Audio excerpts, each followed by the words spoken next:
Concentration ou électronique. Aujourd'hui, les participants aux réunions viennent bardés de leurs portables, tablettes, phablettes ou smartphones dans le but légitime d'enregistrer plus rapidement les notes à prendre.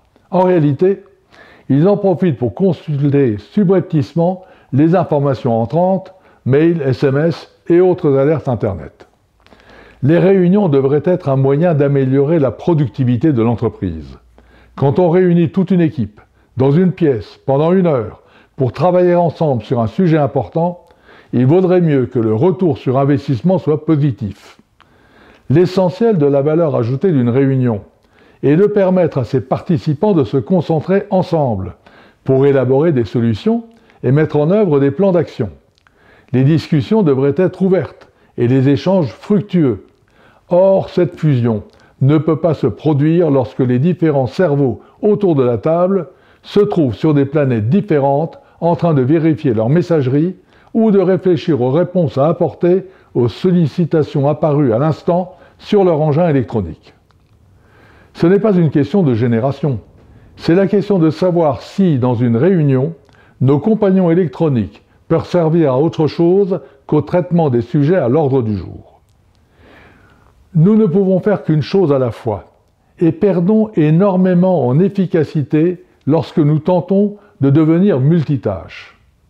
Quelques-uns d'entre nous souffrent même d'une addiction à la technologie et aux nouvelles informations qui nous détournent de ce qui se dit autour de nous.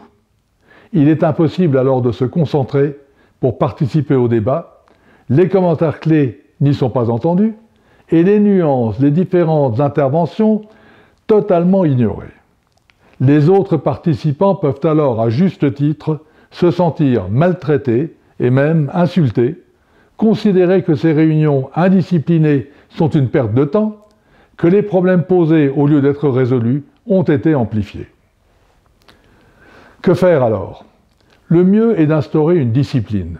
Moins de réunions, des réunions moins longues et l'obligation de garder les outils électroniques dans les poches éteints. Bref, rien qui puisse détourner l'attention des participants. Si le sujet exige une réunion plus longue, instaurez le 50/10, 50 minutes de concentration, 10 minutes de pause pour consulter mails et messages. Nous sommes à l'âge de l'information reine et disposons d'outils puissants. C'est bien, mais gardons-en le contrôle et surtout, sachons ne pas nous laisser distraire lorsque notre cerveau doit s'exprimer avec clarté et interagir intelligemment en collectivité. Léonard de Vinci avait raison quand il affirmait que la rigueur vient toujours à bout de l'obstacle. À bientôt.